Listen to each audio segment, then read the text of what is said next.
Ladies and gentlemen, I'm very proud to announce the final book of the Daedalus trilogy, The Man Who Did Not Want to Die. C'est un best-seller mondial.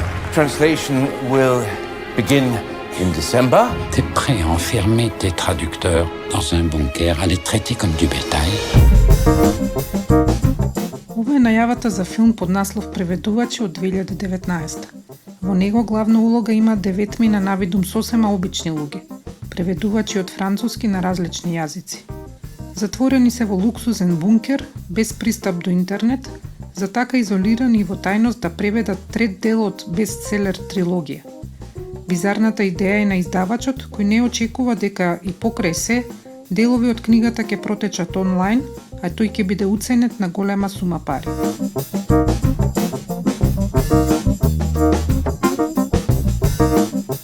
Приказната е баш филмска и далеко од реална, ама сепак содржи елементи кои се препознатливи за секој оној кој се обидел нешто да преведе и од тоа и да заработи.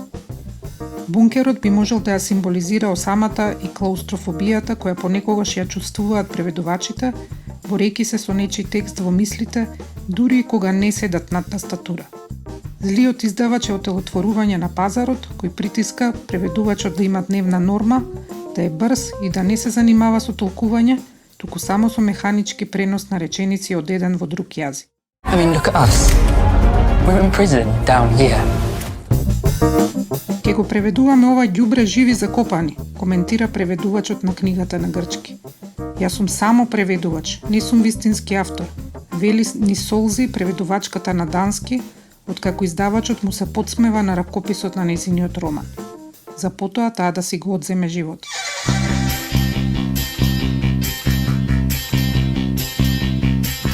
Јас сум Илина Јакимовска. Во оваа пета епизода од подкастот Обични луѓе ќе зборуваме за и со луѓе кои се често професионално невидливи за јавноста. Тоа се оние чии грешки лесно стануваат вирална основа за хе-хе, но кои ретко се фалени за нивниот труд. Колку и да звучи необично, тој труд не е само интелектуален, туку и аргатски, чисто физички, со заглавување до доцна во ноќта. Ја бев меѓу првите што почнеа од англиски да преведуваат. Сега не бев првиот, имаше и други, меѓутоа тие преведува по 2-3 книги, по една, ја терав цело време. Значи тоа ми беше како втора професија, да речам, онака го сметав за хоби, меѓутоа редовно го работев. Како што работев во Весникот, во Нова Македонија, така дома секоја вечер, негде до 12 саатот на машината. Ова е гласот на Свето Серафимов, најстариот книжевен преведувач во Македонија. Разговорот со него го направи во април 2016, кога тој имаше 88 години. Елегантно облечен во светол костум и шешер, тој со јасна мисла и неверојатна меморија зборуваше за годините кои ги посветил на оваа професија, негова втора покрај новинарството. Тогаш на неговиот список преводи имаше 102 дела и уште 6 во печат. Меѓу нив и еден куп книжевни класици, чие преведување на македонски на времето било основа за етаблирање на преводот како професија и за развојот на самиот јазик. Во текот на разговорот тој даде и еден добар совет. Порака да не преведуваат буквално. Буквален превод тоа е најлоша работа. Значи, треба секогаш да се води сметка во духот на нашиот јазик да се преведе. Не да се преведе како тамо, англиски или француски, како што се зборува. Како што зборуваме, ние треба да се преведе. Може ќе изгуби тоа нешто во стилот, не знам што, ама ќе добие во значењето, во тоа суштинското да го пренесе. Тоа е мојата порака. Значи, секогаш да вртат многу речници, лексикони и тие работи, да го најдат вистинското што го кажува авторот. Не онака само да изфрлат продукција. Да изфрлат продукција е веројатно најстрашниот термин кој може да се употреби за една толку суптилна работа како што е книжевниот превод. Во него не несмасно преведен збор, туку само една погрешно оставена запирка може да го промени значењето на текстот. Како што би рекол Џони Штулич, чии преводи на класичните дела на антиката некои ги смејуваат, а други ги нарекуваат брилијантни, мораш да употребуваш вистински зборови. Пожелно е да ставаш запирки, но ако човек се заебе со запирките, цела смисла се менува.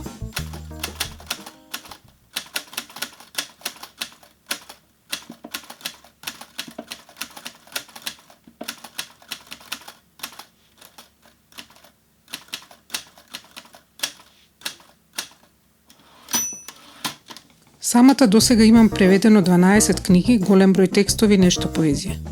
Но во нашата куќа муабетот за тоа како нешто да се преведе е секојдневие. Пред 15 на години тој беше придружен со бучно чукање на машина, сега со кликање на тастатури од 3 различни простории.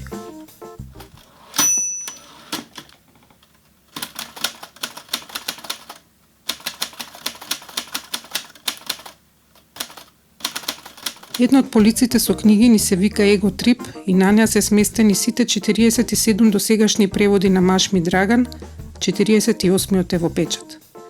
Годините минати во превод не имаат помалку изместено и во урбетот и во умот. Александар, нашиот физиотерапевт, постојано не опоменува кога ќе му се појавиме со рака која трне или со вкочанети вратови. Една од диагнозите со кои притоа не плаши, всушност звучи многу кул – лордоза. Баш благороднички.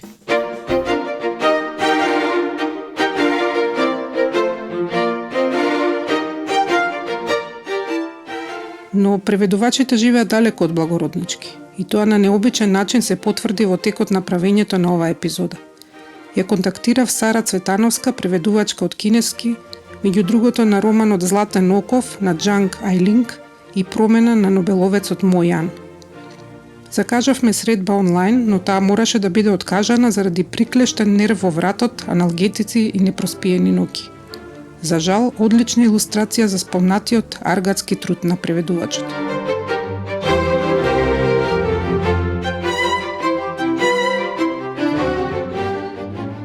Прв пат кога преведував, или на тоа беше 99 година. Ова е гласот на Дарко Јан Спасов, преведувач од чешки и словенечки. Разговорот го правевме телефонски, затоа што во моментот Дарко беше на планина без интернет, за да го преведува Драго Јанчар. Бев студент на катедрата по македонска и јужнословенска книжевност и чешки јазик. Избрав лохемистика и открив убав свет на интересни автори и си реков дека ако не апокрифите на Карл Чапек, јас би ги превел помалите раскази, а избрав еден расказ од неговиот опус Богат. Тоа беше збирка Кога болат завите и го избрав расказот за фантазијата. Но пред да се објави во списание кое денес не постои, Дарко и го дава на читање на професорката Јадранка Владова, која претходно била лекторка во чешка и го знаела чешкиот јазик. Го прегледа и ми рече нешто не е во ред овде, овде има Дарко нелогичност. Го зеде оригиналот, виде дека зборот клин сум го превел како клин, сум го спуштил на на првото скалило на пренесување на еден збор во друг јазик. И рече, во овој случај не се работи за клин, како клинец, или клин за цепење на дрва и така натаму, овде се работи за скут. Скутина, женска скутина. И тогаш сватив дека целиот мој расказ сум го разбрал погрешно и целата таа сценографија и поставеност на актантите, како се таа ќе речеше, во тој расказ ми е погрешно разбран.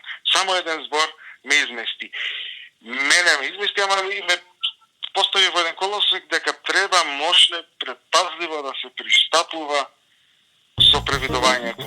Тој колосек после 20 години преведување го има однесено Дарко во различни правци.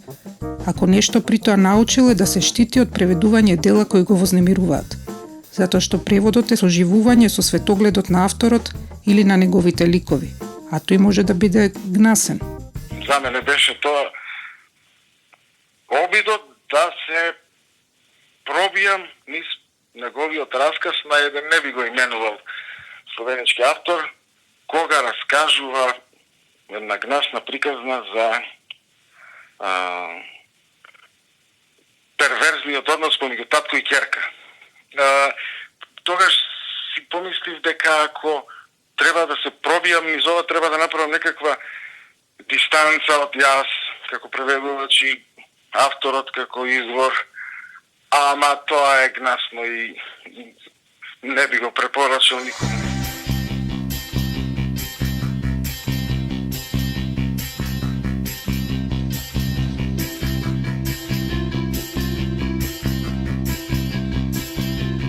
Драган, Сара, Дарко, сите нивни преводи на македонски се истовремено единствените во нашата преводна книжевност.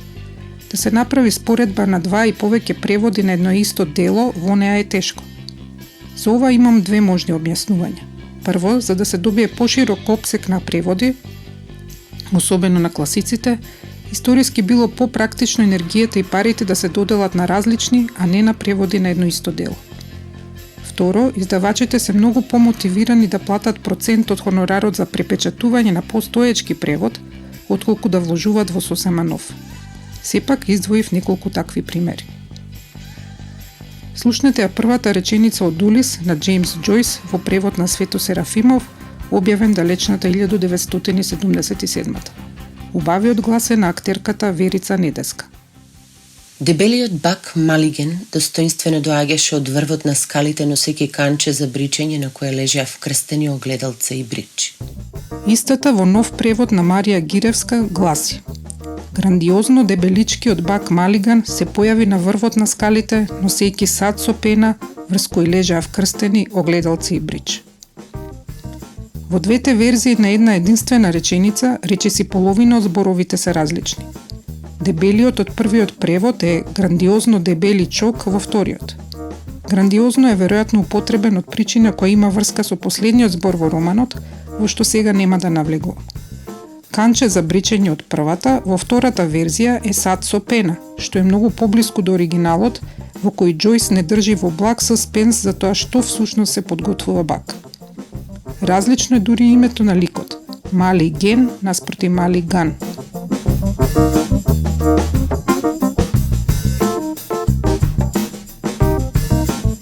Основа за споредба имаме кај делата на Шекспир на тројца наши преведувачи – Ацо Шопов, Богомил Ѓузел и Драги Михајловски. Разликите во преводот се очигледни дури и кај самите наслови на делата, освен оние кои се лични имиња па не се преведуваат. Например, Како што милувате во верзијата на Ѓузел наспроти Како ви е арно така кај Михајловски за As You Like It. Или славната реплика од Хамлет која кај Шопов гласи да се биде или не, а кај Михајловски да ме има или да ме нема. Ајде да споредиме неколку стиха од сонетот број 66 на Шекспир. Прво во препев на Драги Михајловски. Уморен од се ова, за смрт успокојувачка молам, што заслуженоста гледам понижена е во беда. И бедната ништо зацарена во раскош гола и најчистата верба прекршена и мошне бледа. Истиот сонет во препев на Љупчо Бочваров. Уморен од сето ова, кон смртта ми се ита. Наспроти заслуженоста, падната и поразена, гледам како израдувани никаквеци се китат со триумф врз чистата вера в кал згазена. И само еден површен поглед, например врз римите, покажува големи разлики. Во првиот превод молам гола, беда бледа, во вториот ита китат, поразена згазена. Всушност во двата превода на 4 стиха има само два истоветни збора – уморен и заслужност.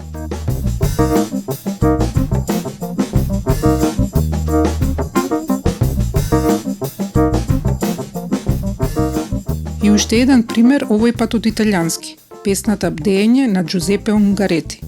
Најпрвен во препев на Живко Гроздановски.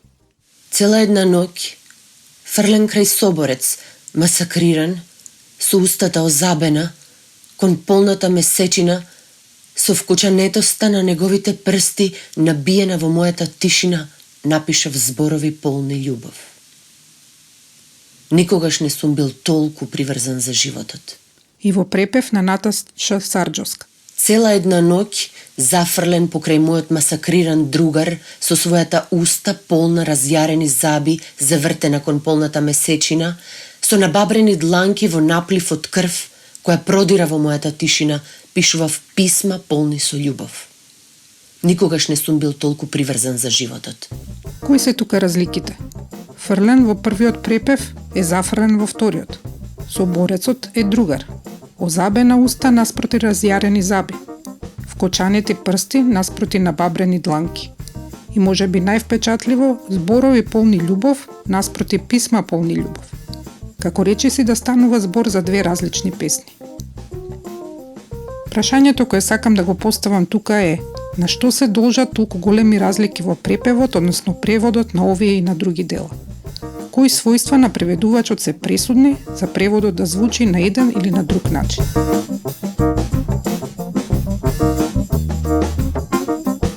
Неколку од тие својства се прилично очигледни, како владење на странскиот јазик, владење на сопствениот јазик, познавање на темата, односно на делото и авторот, познавање на културниот историскиот контекст, работливоста. Но на овој список на посакувани својства има и некои посуптилни и поабстрактни, и токму тие се и најинтересните. Например, тоа дека преведувачот треба да биде и храбар.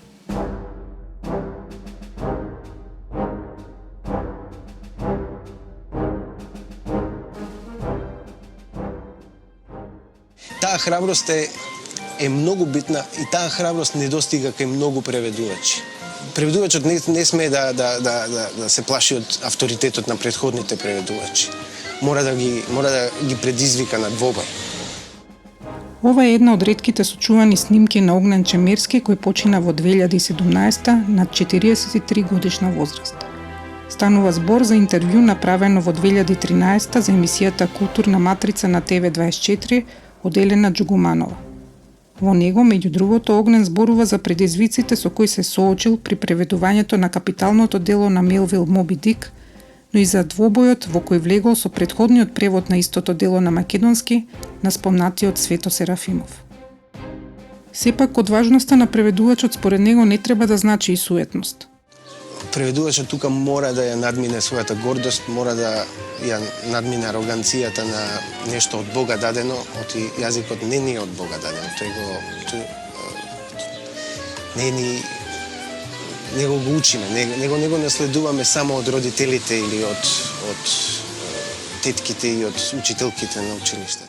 Храброст, креативност, отсуство на суета, карактеристики кои го красеа Огнен и кои се пожелни кај секој преведувач. Но што друго би требало да има на овој список? Non più tra i farfalloni amoroso, notte e giorno di torno girando, delle belle turbando al riposo. На страницата на Сдруженијето на преведувачи и толкувачи на Република Македонија во рубриката Библиотека се поместени неколку текстови од списанието Културен живот на тема уметноста и умешноста на преведувањето. Еден од нив е на Живко Гроздановски под наслов "Навраќање на преведувачкиот процес на избрани песни и раскази од Влада Урошевиќ на италијански јазик". Во деталната анализа на преведувачката постапка, особено потрагата по соодветни рими, во еден момент се зборува за изборот на термин во стихот "Се повеќе има луѓе што се плашат од сината боја" од песната "Хаос" на Урошевиќ од 1973. Анализирајќи кој збор во италијанскиот би бил најсоодветен за доловување на сината боја од песната, дали блу, кој повеќе одговара поради запазување на римата, но е помодро сина нијанса, или адзуро, посветлата нијанса, тој вели, цитирам: "Здраворазумно е да се претпостави дека авторот со сината боја повеќе мислел на синилото на небото или на морето". Затворен цитат. Преведувачот треба згора на се да биде здраворазумен? Го прашавме Живко што подразбира под ова. Здрав разум или здраворазумност е многу проблематичен поим, почнувајќи од Грамши, кој многу го критикува тој израз, па се до Трамп, кој многу го злоупотребува тој израз, како и многу други, свесно или несвесно. Но здраворазумноста во најопшто распространето значење е неопходна, нели, за секој преведувач, па и за секој човек што планира да действува практично и конструктивно на било да е сам или во заедница. Во преведувањето јас се гледам здраворазумноста на две нивоа. На првото ниво здраворазумно за преведувачот, според мене, е да биде креативен и да наоѓа начини што во него ќе одржуваат онаа радосна љубопитност. Таа радосна љубопитност е основен поттекст за истражување и детално разбирање на поимите и исказите во оригиналот. Сега, откако сосема ќе се асимилира тоа прво ниво на здраворазумност, преведувачот би можело да се рече дека оди на едно второ ниво. Значи, отаде значењата на поимите и исказите. Значи, тука преведувачот ја трансцендира здраворазумноста. Разумот, колку и да е здрав, не е единствената алатка за спознание на нештата. Значи, преведувачите кои се само прецизни, учени и разумни, никогаш нема да ги достигнат олимписките преведувачки височини. Потребен е дополнителен квалитет, сочувство. Значи, во таа смисла, преведувачот е должен да се ослободи од што поголем дел од собствената личност и од разумноста. Зашто подлабоко да се чувствува со нараторот, со лирскиот субјект, со ликот, со атмосферата и така натаму. Тоа веќе не е прашање на здрав разум, туку на здрава емпатија. Значи, здраворазумноста во преведувањето е неопходна, но само за да биде надмината. Разумот во тој момент е детронизиран, а на негово место стапува несвесното или подсвесното на преведувачот. А тоа за умното, тоа несвесното е сложена материја.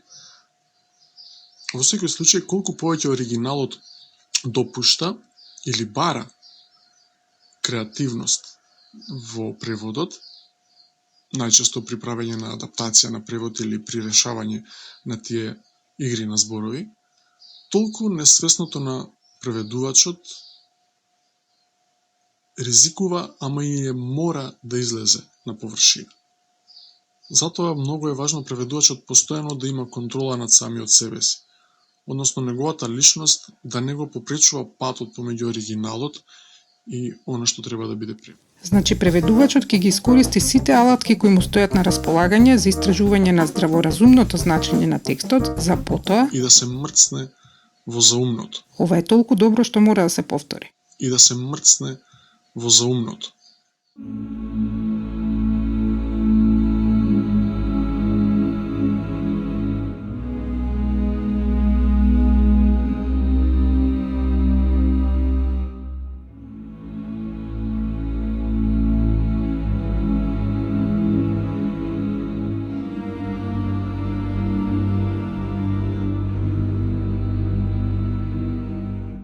Како што ги одврзуваме конопените ортоми на нашето кајче и се впуштаме кон безгазерното морско пространство, така разговорот за стандарди и техники на преведувањето преминува во нешто помистично.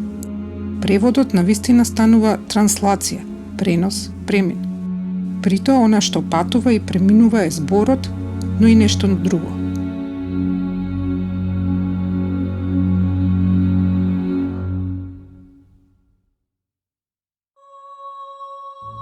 На спомнатиот сајт на Сдруженијето на преведувачи е поместен и текст на Рајна Кошка Ход под наслов "Чекајќи го вистинскиот збор", алузија на чекањето на Годо.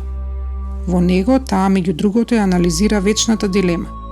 Дали е можно да се остане верен на оригиналот, а притоа да се задржи слободата на преводот? Користејќи символиката на римскиот бог Јанус со две лица кои постојано го наблюдуваат преведувачот, таа вели дека ова е дилема со која се соочил секој оној кој барем еднаш посакал или се обидел да пристапи, цитирам, не само со својата компетентност, туку и со душа кон уметничкиот превод.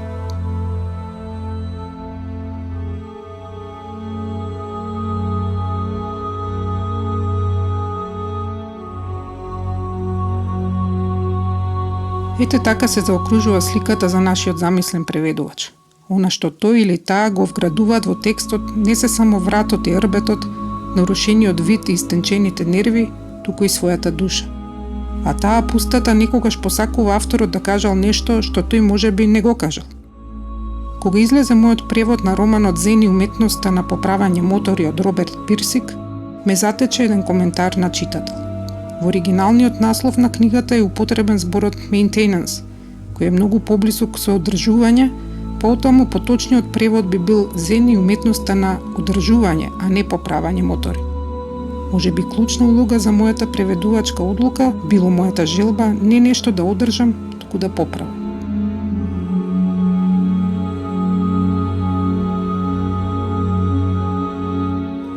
Оваа епизода од подкастот Обични луѓе ја посветуваме на Огнен Чемерски и неговата преведувачка душа. Хермес, богот на преведувачите, нека го чува.